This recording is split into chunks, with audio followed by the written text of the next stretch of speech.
We're going to go over a little bit about the wind farm. Many different people are going to be speaking about it tonight. What I want to start with is I want to point out there's an FAQ document online. This is a little hard to maybe follow, but if you go to Citizens for Greener Evanston's website, which is greenerevanston.org, and go to the Renewable Task Force section, there's a FAQ document there. It answers an awful lot of questions that people have. When we had the city council meeting a month and a half ago, a lot of media coverage, and what we tried to do is right when something came out in the media, we tried to be the first one in the blog and put, go look at the FAQ document before you just start typing like crazy. It works sometimes, not so good other times. I want to also talk about the timeline, the history of this, because I think this is a little bit unknown. Back in 2006, the city decided to commit to the Kyoto Principles with the U.S. Mayor's Council on Climate Change.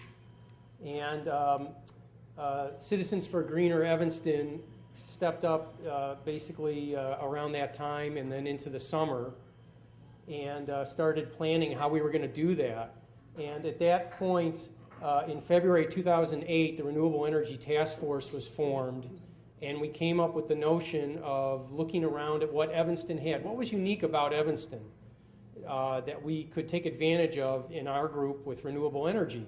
And one of the things that became very obvious is we have great wind offshore. And at that point, the original idea was 10 turbines, smaller version, so about 36 megawatts. So that's how we started with this. And then in the fall of 2008, the ECAP, the Climate Action Plan, was passed, and that was made part of that plan. And then we just recently had the City Council pass that unanimously, and I'm going to emphasize that. It was a unanimous vote, and that's where we're at now. So the RFI was approved. It's a request for information. And they just came back very shortly, just recently, and they're going to be reviewed, and we'll see what comes of that. But I know there were about 12 companies that were interested, and now we have, it looks like, 3 that we're going to be working from.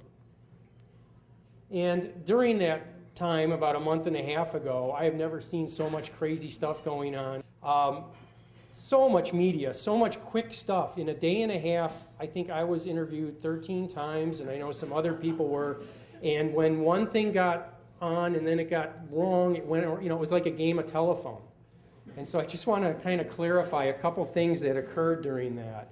To read some of these, now these are actually some of the better ones. I put these up here, but to read some of this stuff, you'd think it was a 50-50 vote, like it was life or death.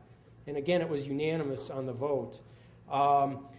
The Sun-Times endorsed this in their editorial, and they said, bad news with oil, oil spills, coal mine disasters, wind, well, we piss off a few sailors. And all of a sudden, I got a whole bunch of emails about that, and I'm like, I'm a sailor. I think this would be great. I mean, if I was out there, when I sail, I always look for the Baha'i Temple, and I look for, a big building downtown, and I triangulate. This would help a lot, and actually it'd be really fun to go out and try and get close to them and slalom around them or race around them. So please, if you're a sailor, this is not a bad thing. I really believe that. Someone had asked, who owns the lake? Evanston, who do you think you are doing this? Well, the state of Illinois is the owner of the lake. The goal of proposing this was to get attention, to get wind farm developers to come here and engage in that RFI. Well, mission accomplished.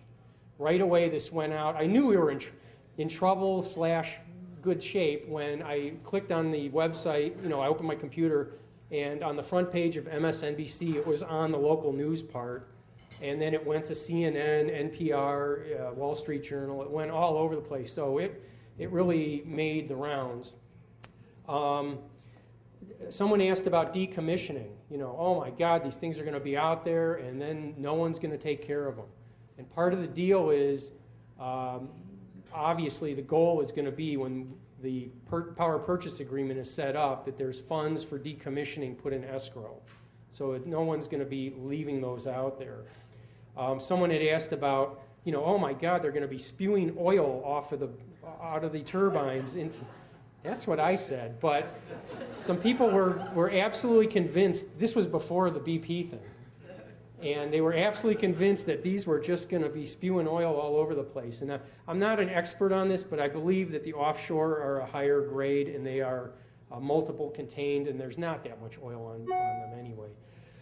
Sound, the basic notion with sound is if it gets, if they go that fast, there's enough wind that you couldn't possibly hear them, especially at 7 to 8 miles. If you think about it, planes go by at 5 miles, at less than 5 miles. This is further away and certainly not like a plane. And then just one kind of funny one. One of the interviewers had asked me, how tall are these? And I explained it all, and I said, it's about 80 feet clear on the bottom. And then I turned on the TV at night, and these are 80 feet tall. And so that one, obviously not 80 feet tall. It was kind of like a Spinal Tap with a little... How tall are they? Well, they are over 400 feet tall, but they are, yeah, but they're way out there. And we'll get into some images of what they would look like. So oil, you know, I could talk for days about this, but oil has some tremendous, you know, people call it the devil's blood. I mean, this has really got some side effects that are unbelievable. And I love this picture. This is a coal miner smoking. Double whammy. Why not? But, you know, coal mines. So when you know, right around the time that the city council was voting on this, we had the BP spill. We had previously, there was a coal mine disaster in China. There was a coal mine disaster in West Virginia. And, you know, this is that mountaintop blasting, which is unbelievable. So, you know, huge environmental damage done by these. And natural gas is not going to get a pass here, even though this is a fairly, you know, better setup. Also, at the same time, a offshore gas rig in Venezuela sank.